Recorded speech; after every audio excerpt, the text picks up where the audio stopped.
Your zakat could change her life. It could make her smile for the first time in months. It could help her see a future full of opportunities and love. Donate your zakat to our children's appeals, and 100% of your donation will help orphans and vulnerable children. Your zakat donation has incredible power, 100% of the time.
I don't know about you, but for me, when it comes to iftar, it brings so much joy to me. Having fasted all day long, and the pains of hunger, the thirst, and just the thought of all that delicious food that's being prepared for iftar is just an amazing feeling. It's a gift from God, a gift from Allah subhanahu wa ta'ala. May He accept all of our fasting and bless us with all His bounties.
The month of hope and mercy, Ramadan. From every mosque you helped me build, we hear you are done. I am a leader of the future in my own right. Because orphans like me are learning to read and recite. With access to clean water so we can wash and drink. The world is at our feet and we can learn and think. World pandemics, world wars, emergencies affect us all. And when things got tough here at home, you answered the call. And the food you sent us kept our bodies alive. Through your generosity and kindness, our elders survive. From starting my own business and empowering our community, to chasing dreams that are vivid because your love is our dignity. Our donors, your mercy is how Penny Appeal makes all of this hope possible. This Ramadan, donate to one of Penny Appeal's amazing campaigns and make a real impact to people's lives.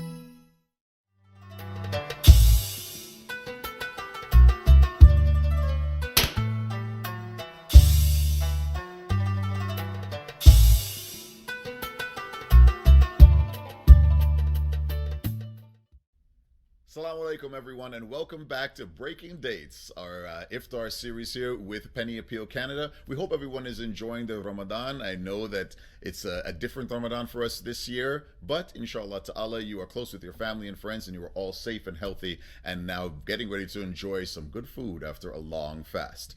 We are now going to get to our next lecture, but first, a word from Penny Appeal Canada. There are a few things that we want to tell you about the Feed Our World distributions happening today. The first thing is that they can happen practically anywhere, from the deserts to bustling cities around the world. Anyone, anywhere, can use a little extra help. And also, we distribute fundamental ingredients such as oils, dates, rice, and flour, because we know that our beneficiaries deserve the best meals to help them get their day off started on the right foot. People around the world are doing incredible things, and lack of food access should never be an issue for anyone. So we'll continue to do distributions around the world to ensure that no one sleeps hungry on our watch.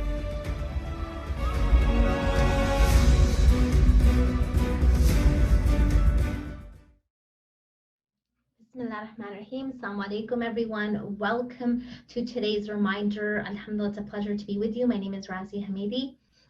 Today I want to speak and share some reminders to us on the topic of hope. And hope is something so important for us to cultivate in this month of Ramadan. And inshallah, I'm going to go through some of the layers of why.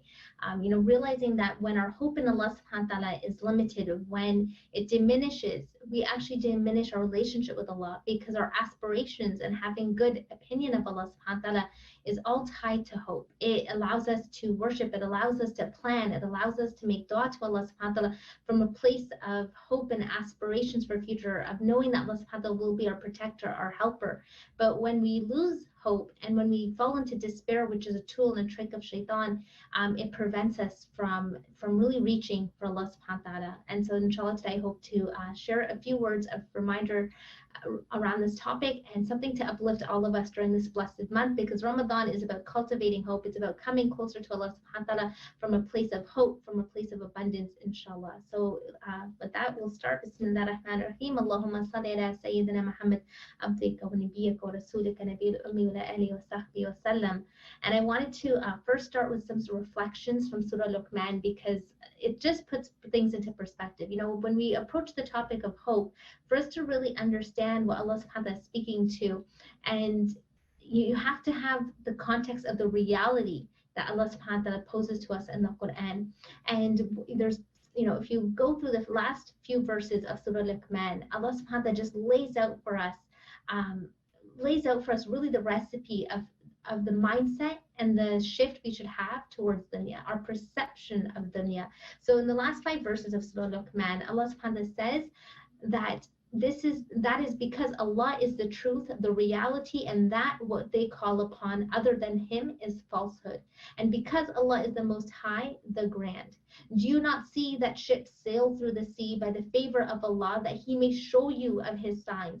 Indeed, in that are signs for everyone who are patient and grateful. And waves come over them like canopies. They supplicate to Allah, sincere to Him in religion. But when He delivers them to the land, there are some of them who are moderate in faith, and none rejects our signs except everyone treacherous and ungrateful. O mankind, fear your Lord, and fear a day when no father will avail his son, nor will a son avail his father at all. Indeed, the promise of Allah is truth. So let not the worldly life delude you, and be not deceived about Allah by the deceiver. And I just want to touch on these verses because subhanAllah, they are so powerful. They are so powerful. You know, Allah subhanahu wa ta'ala starting off stating He is the truth and He is the true reality. And many of us catch ourselves sometimes engulfed in a false reality, chasing after, attaching after things, and Allah subhanahu wa ta'ala just lays it out. I am the truth, I am the reality. And for us to live with the reality that is Allah subhanahu wa ta'ala. So ask ourselves, how do you live with the reality in moment to moment? Because if we think that, if we think of just the big events in our life, our choices, our occasions, and we don't tie that to what the reality of Allah subhanahu wa ta'ala is, which is, tied to having belief in the akhirah, in working and living with our purpose of being ambassadors and khalifas of Allah subhanahu wa ta'ala, then we lose all purpose. We lose all alignment of where we're headed, inshallah. And then, Allah subhanahu wa ta'ala, when He goes on in the verses to compare and bring our attention to one of His signs, which is, the ships, how Allah subhanahu wa ta'ala allows the ships to go through and travel through the sea when there's massive waves. And some of the commentators compare or comment on this verse saying it's also a parallel being drawn to the dunya. The dunya is this volatile sea, and it is us that are on that ship. And that one wave will come after a wave. And it's not just any waves. Allah subhanahu wa ta'ala is saying canopy, like these massive waves that will come over us. And these waves are tests. And Allah subhanahu wa ta'ala is saying that that is the nature of dunya. It is very volatile. And we will have wave after wave come after us. But we don't wait for that to be. And Allah lists two qualities, patient and grateful. Right? So it's so important for us, inshallah, to remember that we don't wait for things to be calm and clear to start worshiping Allah subhanahu wa ta'ala as He commands of us. We don't wait for things to be clear to make changes in our life, to make changes in our character, that, when, I get that job, when I have children, when I get married, when things are better, then I'm going to start increasing in this. Then I'll make those adjustments, then I'll watch my anger. Right now, I'm just under a lot of stress, and so I can yell at people, whatever it may be. Allah subhanahu wa ta'ala is saying that no, the believers are those that in those tests, in those moments of difficulty, they are patient and grateful, and then they recognize and embrace challenges. And subhanAllah, there's been so much research done around the idea of those people who are often, would have higher life satisfaction, happiness. These are people who, and one of the defining qualities is that they embrace challenges. They recognize that as much as they're going to have goals and aspirations, they know there's challenges coming. And so they're always prepared for it. They adapt. They're fluid to them. And so I work a lot with couples and in preventative work. So I help couples and families and individuals strengthen, themselves and their foundation before things happen, not to wait till there's problems, right? Always being proactive. And this is what Allah subhanahu wa ta'ala is also alluding to, that the believer is one who knows there's going to be another wave. Right now, all of us in this pandemic, the self-isolation, the challenges that are coming with it, all of us missing the mosque this Ramadan and that community aspect, but alhamdulillah, we adapt, and we know that Allah subhanahu wa ta'ala is ever present, and Allah subhanahu wa ta'ala is not just there in Ramadan, and our worship is not just tied to the social aspect of Ramadan, but alhamdulillah, we push ourselves, we strive to get closer to Allah, because that is what Ramadan is about.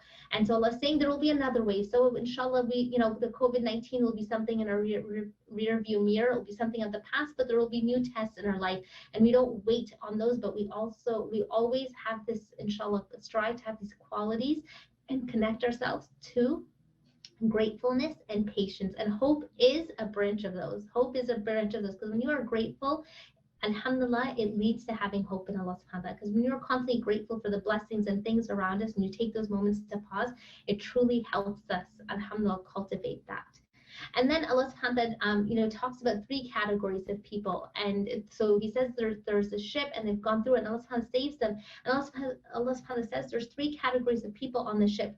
And one is that they, when they get off the ship, when they've come through the challenges, once they've come through that test, they turn completely away from Allah subhanahu wa ta'ala. They commit shirk. They just leave Allah subhanahu wa ta'ala. And then there are those who actually come closer to Allah. So they went through this test, and then, in those moments of tribulation, they sincerely made dua to Allah subhanahu wa ta'ala. And when the test and difficulty is over, they continue to exemplify that sincerity and strive to get closer to Allah.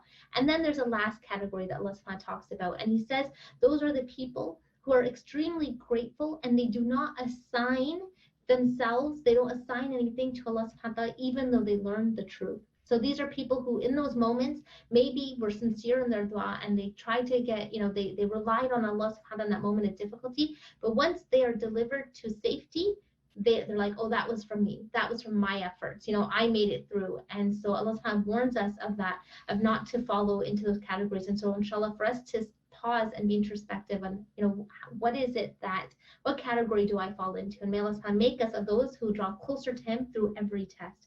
And then the final, second last verse that Allah talks about, which is so beautiful and draws our warning. Allah is giving us a warning. And this is a very important warning for us to hang on to. Allah says, don't let the worldly life deceive you. And what does that mean? What does that mean for the worldly life to deceive us?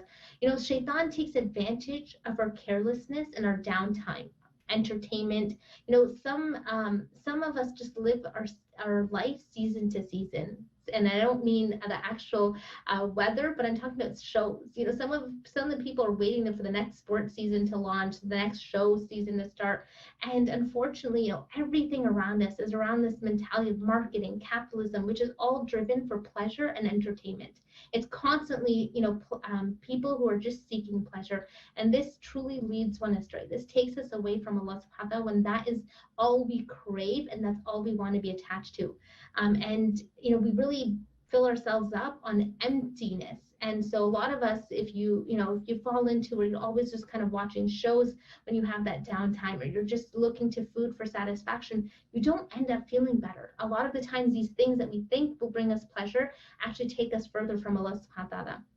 And none of them last. They're just dopamine hits and really give us an unhealthy buzz, right? This is actually, like I said, this is backed by research, and Allah subhanahu wa ta'ala is warning us of that. But what's really powerful in this verse is that Allah subhanahu wa ta'ala uses one of the names of shaitan. He says, don't let the deluder, so someone who deludes you from Allah, and that is the shaitan. He's one who deludes us from Allah subhanahu wa ta'ala, and his nature is to stir desires within you and make false promises. And that's what someone who tries to delude you from the truth, that's what they try to do. And that's exactly what shaitan's goal is. So the idea is to be vigilant of this warning. The idea is to be vigilant in our moments to moments in our life, throughout our day, because shaitan is always trying to stir up something that's going to take you away from Allah subhanahu wa ta'ala. Simple thoughts. It always starts in small baby steps. And so even in Ramadan, when the shayateen are tied up, we still have our own nafs that we combat, right? There's still our own challenges. And outside of Ramadan, the goal is to build that muscle. So inshallah, it takes us over. So this idea of being focused and having clarity, right? Not being checked out. And so when you're intentional, when you're ever present in the decisions that you're making, it allows you not to have your guard down, so that when shaitan does try to delude from Allah subhanahu wa ta'ala, you don't fall into it. And one of the things that we really have to reflect on in our age of hyper distraction, be it the phone, be it video games for kids, be it adults who are just, sometimes we're addicted to social media and other forms of just connection, sometimes not healthy connection, it can be overdone.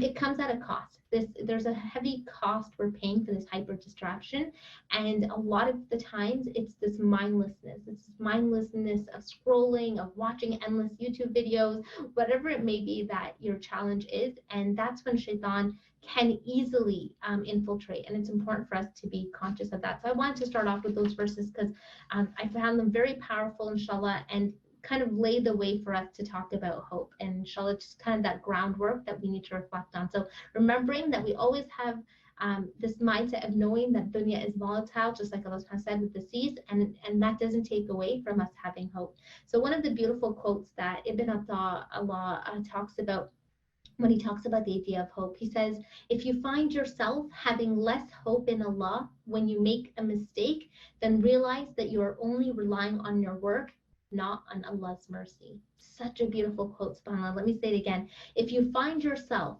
having less hope in Allah when you make a mistake, then realize that you are only relying on your work and not on Allah's mercy. And so it's this recognition that we do our part and we leave the rest to Allah subhanahu wa ta'ala. You put in your efforts, you exhaust the means, but you have hope in Allah subhanahu wa ta'ala's plan for you.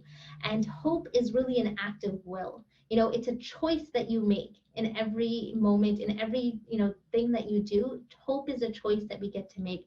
And it's not rational sometimes. It's the sweetest when times are difficult. When things are difficult and you have hope in Allah subhanahu wa ta'ala, that's when you really taste what hope is. And, it's conditions that create despair are truly evil.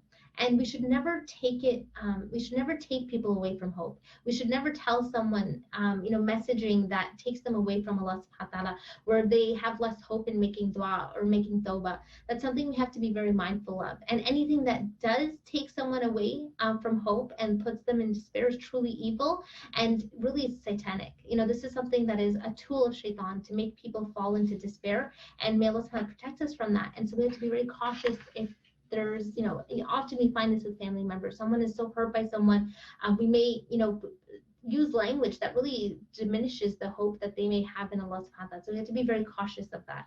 And Shaitan, one of his qualities is that he despaired. When he was, kicked out of Jannah from Allah subhanahu wa ta'ala for the sin that he committed, he despaired in any hope of Allah subhanahu wa ta'ala's mercy. And that's why it's considered a satanic quality of having despair.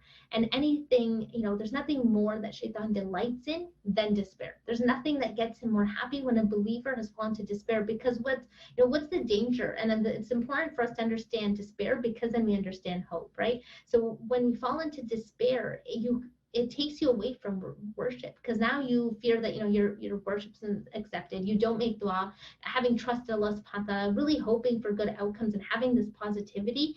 It takes you away from all of that. Having hope for your children, having good hope, inshallah, and outcomes for your marriage, for your job, all these beautiful things that cultivate action, that cultivate us to strive. It takes all of that away when you have despair. So may Allah protect us from that, but be conscious of it. Check yourself if you have moments of despair, and how inshallah you can strive to eliminate that. Seek support from those around you. Share when you're having those moments so others can give you that good reminder. And we can't lose sight of the journey that we're on. We're on a journey to the akhirah. And we place our hope in the akhirah, not in dunya, because this world will betray us. Allah subhanahu wa ta'ala continuously alludes to the test of this dunya, and that it really is this mirage. And, it's embedded in the nature of dunya, and Allah subhanahu wa ta'ala created it. And we don't believe heaven on earth. That's not what, a believer strives to create. We know that there's no perfection in this dunya. We'll never have the perfect marriage. We'll never have the perfect children, the perfect job. There's always going to be challenges and tests. And again, it's having this mindset of knowing that, inshallah, and preparing for it, adapting to those challenges and tests, inshallah, seeking Allah's help always first and foremost, and seeking strength from that, and then, moving through it. And always knowing that that test is not permanent. Everything comes to an end, and inshallah, we just move through those. And, there's a great jurist, Abu Yusuf, who shared when he was on his deathbed. He was, imagine he's on his deathbed and he was reading a book, and one of his students was just in shock. He's like, you're on your deathbed and you're still reading this book. Why are you reading? And Abu Yusuf replied, I'd rather meet Allah knowing this knowledge than being ignorant of it. SubhanAllah. So just when you have hope, it pushes you to a place of action. Alhamdulillah, when you have hope, you don't want to waste the blessings around you. You don't want to lose opportunities that Allah is presenting to you. But when you lose hope, that's when you just become stagnant. That's when you stop trying. That's when you just give up. Because you don't have any positivity or any good opinion of what the future holds for you, right?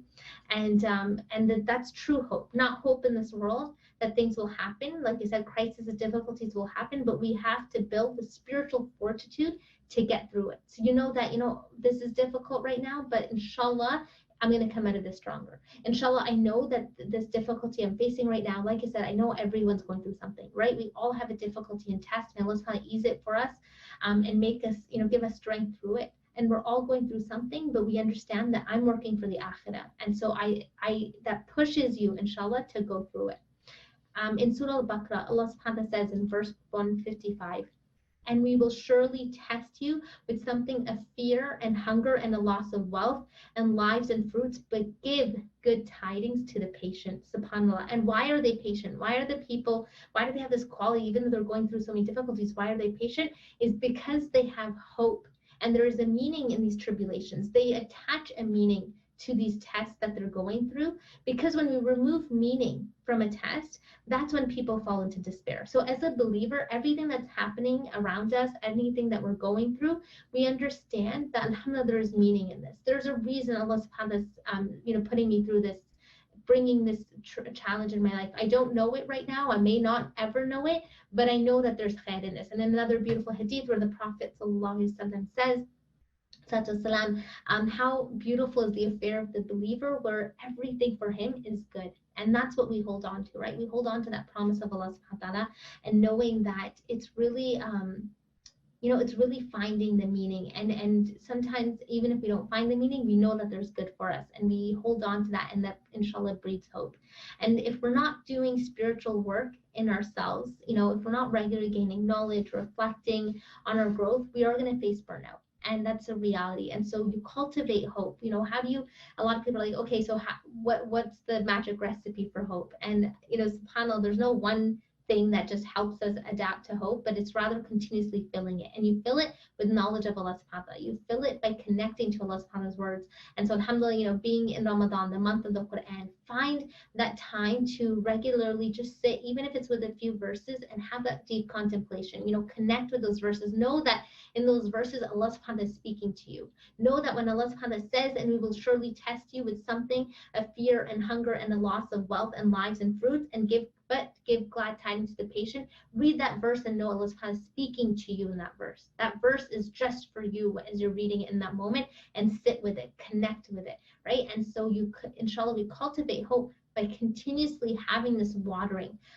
Find regular opportunities to learn, be it, inshallah, definitely encourage you to always do it together in a community setting, in local classes, definitely as a family, inshallah, have different channels of it. So something you do alone, something you do with the community, something you do with the Quran, like all these different aspects, but they're all watering your soul, and they're all going to be cultivating and building hope. Because in dunya, we are constantly, being bombarded, run down, and the rat race of life that happens. And alhamdulillah, it is that cultivation, that connection, that holding on to the rope of Allah subhanahu wa ta'ala through these different channels and means that you seek Allah, that allows you, inshallah, to cultivate hope. And hope is one of the other words for hope that I use is hope is raja, and it's related to the idea of really return that's tied to the akhirah. You have hope in the akhirah. You have hope that everything, the seeds you're planting right now, inshallah, you'll reap the rewards of it in the akhirah. And inshallah, hope is something that grows with age, right? It's important for us to know that the destination we're going to is real. And as we get older, that attachment to that, inshallah, should become even stronger. And people who have true faith, they don't despair, because they don't despair of Allah's mercy. And so there's so many, they're all connected. Having yaqeen in Allah subhanahu wa ta'ala, having hope in Allah subhanahu wa ta'ala, being tied to the akhirah, these all feed, alhamdulillah, our faith, right? They're all branches of that. And it's important that with hope and resistance that we learn, we recognize that there's also learned helplessness. So we talked about despair, but another important thing that I want to leave off with, inshallah, is recognize yourself and this quality if it starts to fester, which is learned helplessness. It's this idea of victimhood, of, just kind of not just giving up, but it's like you don't even try anymore because you just think, well, who am I? How can I change my condition? And this is, again, a tool of shaitan. Definitely look it up more if you're not familiar with the concept of learned helplessness. It's something, again, that is a tool of shaitan, very dangerous, because this is where you really stop being a passive participant, an active participant in your life, but you become passive, and it can lead to so much destruction. This is something we see common sometimes in adolescence, but more so I'd say in adults, and sometimes it's subtle. And so inshallah, may Allah protect us from that. So let me just share a few closing words, inshallah, as we're approaching iftar time, and we'll, inshallah, you'll have some time to make dua as well. I wanted to share a beautiful reflection from Prophet Yusuf Islam, and his story is, there's so many beautiful moments in it, and I'm sure that many of us have found inspiration on, one way or another at any point in our life, and the different phases of his life that he went through and challenges. And one thing that is beautiful throughout his story is hope. He never let go of hope. And when we talk about hope, subhanallah, it's easy to have hope in the good times. It's truly when we're in those difficult moments that if our hope diminishes, if we lose hope in Allah subhanahu wa ta'ala, if we lose hope in Allah subhanahu wa ta'ala's plan, that's when you need it most. And that's when it's the hardest, right? But that's when it really matters. And so one of the parts of Prophet Yusuf Islam's story that I want to highlight, which I think is so key, is when Prophet Yusuf is in the well. And just to lay it out before he got there. So his brothers, and not just one brother, not just two brothers, not three, right? SubhanAllah, all of his brothers who, and again, connected with this emotionally, because if you've ever been in a conflict with a sibling, it hurts, it stings a lot. And imagine all his siblings have agreed to abandon him and leave him, and just really cut off his complete relationship and abandon him in the well. So imagine the emotional hurt that he would have been feeling from that alone. And so he's in this well, and he could have sat there in despair. He could have sat there and been ready to give up, right? He could have sat there and said, just been in so much pain and hurt, and stayed there and made that his destination. And so many times when we're in pain, when we're going through a test or difficulty, we make the pain and that test our destination. Rather, it is not a destination, it is something that we just have to pass through. And so as he's sitting there in the well, and the caravan comes and they lower the rope in the well, thinking they're gonna, get some water from that, he could have sat there in that well and not even reached out for that rope, right? He could have given up, but no. Alhamdulillah, he had hope in Allah subhanahu wa ta'ala's plan, because he was the Prophet of Allah, and he grabbed that rope and he came out, and alhamdulillah, we know the rest of the story and as it goes on. But many of us, sometimes we stay in pain and we make it our destination, and we miss out on the opportunities Allah subhanahu wa ta'ala is sending us in those moments. And so, in this Ramadan, please focus on that and reflect on that within yourself, that story. Connect with yourself in those moments of pain and ask, am I making this my destination? Am I just always wallowing in my pain that I'm missing out on all the blessings, the amazing things that Allah subhanahu wa ta'ala is sending my way? Because if we're staying in that place of despair, we will really, it will disconnect us from Allah subhanahu wa ta'ala. And something that's very important that goes hand in hand with hope is tawbah. And I'm sure, one of the other speakers during this month is going to be speaking to that. But tawbah is really seeking Allah subhanahu wa ta'ala's forgiveness. And it's so important. It's such an important concept in Islam that's tied to hope, because when we make tawbah, when we truly believe and ask Allah subhanahu wa ta'ala, and we do repentance, we ask Allah subhanahu wa ta'ala to forgive us, and we start off with this clean slate, it's because when you start off and you have that mentality, you regret what you've done and all the conditions of tawbah, you regret what you've done, and you hate to go back to it, and you truly believe that Allah subhanahu wa ta'ala has forgiven you, it allows you now to have hope in Allah's mercy and move on from that sin that you committed, move on from that shortcoming that you had, and it cultivates hope. But if we're not regularly making tawbah, if we're not constantly throughout our day doing that istighfar and tying ourselves to that, then it's going to be very hard to cultivate hope. So just as much as we need hope, we need to continuously ask Allah subhanahu wa ta'ala for forgiveness, because that is what's going to allow us to have hope in Allah subhanahu wa ta'ala, because we constantly get to walk away feeling like our vessel is lighter, feeling that alhamdulillah has forgiven me, and I can let go of that mistake, I can let go of that baggage of that past, and I can move towards Allah subhanahu wa ta'ala. But we're going to continuously be tied to the sins that we did and let that identify us, let that cripple us, that then despair can show up, because you've never really forgiven yourself. You never believe that Allah has forgiven you, and so you continue to hang on to that. So hope has to be, it cultivates and it thrives when tawbah is continuously attached to it. So you ask Allah subhanahu wa ta'ala forgiveness, you seek Allah subhanahu wa ta'ala, and continually practice it, not making pain our destination. And so just to come full circle, inshallah, some of the concepts that we talked about in the reminders, number one was starting off with knowing the reality and the truth is with Allah subhanahu wa ta'ala, and making sure that our reality is aligned with that, knowing that Allah subhanahu wa ta'ala has promised that this dunya is volatile, there will be tests after tests, but we don't wait to start worshiping Allah when things are going to finally be calm, but really in those tests seeking Allah subhanahu wa ta'ala. Then we talked about the importance of cultivating hope and knowing that to truly have hope, we have to first understand despair. And so not falling into the trap of despair.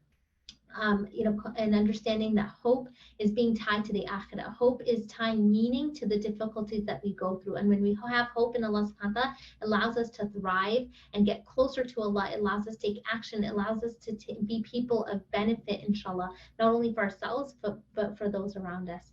And then attaching attaching repentance to Allah subhanahu wa ta'ala and to hope, right? So continuously having this relationship with Allah where we seek forgiveness because it allows us to cultivate hope. And so I pray that, inshallah, you've benefited from these reminders. These are really topics and concepts in Islam that we have to keep coming back to because every day brings its new flavor, right? Every day and each season of our life has a new challenge, has a new difficulty that Allah subhanahu wa ta'ala is testing us with. And so we always need these reminders. And everything can be improved, inshallah, in our life. Allah subhanahu wa ta'ala will help those who help themselves. And in order to do that, we have to come from a place of good opinion of Allah subhanahu wa ta'ala. Allah says, I am as my servant thinks of me, right? And we have to, inshallah, when you have that good opinion of Allah subhanahu wa ta'ala, it allows you to have a much fuller and fulfilling, a much fuller perception of life, alhamdulillah. And the believer is always hopeful. So with that, inshallah, I'm going to end and we're going to do our dua for iftar. May Allah subhanahu wa ta'ala accept your fast. May Allah allow you to, come closer to Him during this blessed month. And inshallah, as you're breaking your fast, we want to make the dua that Allah subhanahu wa ta'ala accepts it. Oh Allah, I have fasted for you. You do I believe, and will your provision, and with your provision and food do I break my fast. And so we make this dua as we break our fast. We ask Allah subhanahu wa ta'ala to accept from us, to draw us closer to Him, and may Allah subhanahu wa ta'ala bless you and your families during this blessed month. Keep each other in your duas, and may Allah subhanahu wa ta'ala fill our hearts with His light and with hope and sakina, true peace and tranquility from Him. سبحانك اللهم بحمدك أشهد لا إله إلا أنت أستغفرك وأتوب إليك. Assalamu alaikum, everyone. الله أكبر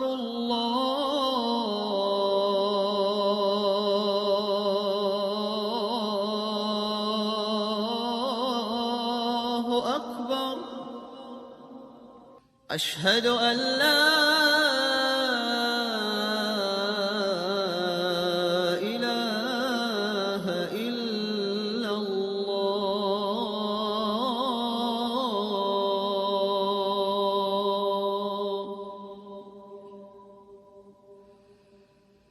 أشهد أن محمدًا رسول الله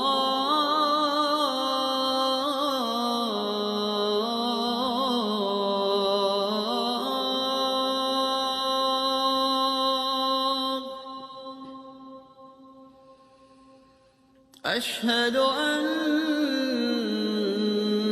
محمدًا رسول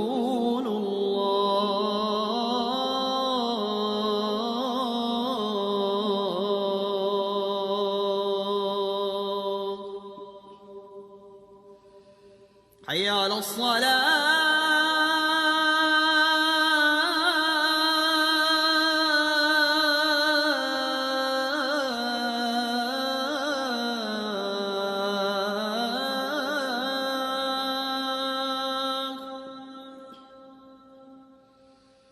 حي على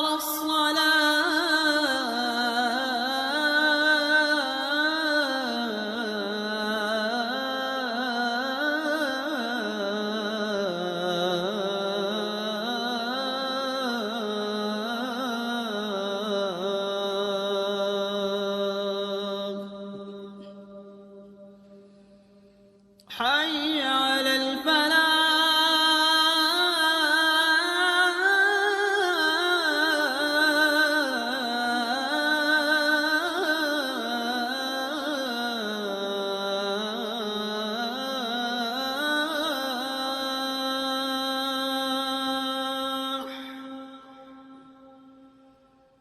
حي على